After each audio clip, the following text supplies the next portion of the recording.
Want to download Snapchat videos without the watermark? Here's how you can do it. In this video, I'll show you simple ways to save Snapchat videos without the watermark.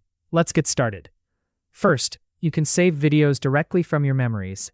Open Snapchat and go to the Memories section by swiping up or tapping the media icon. Now find the video you want to download. Tap and hold on the video, then select Export. After that, tap on Download to save the video to your gallery. In many cases, videos saved this way won't include a watermark.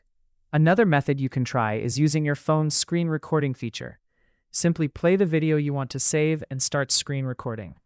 Once done, you can edit the recording to crop out any Snapchat interface elements. This method also helps you get a clean video without a watermark. Just keep in mind, some third-party apps claim to remove watermarks, but they may not be safe or could violate Snapchat's policies, so it's best to avoid them. And that's it.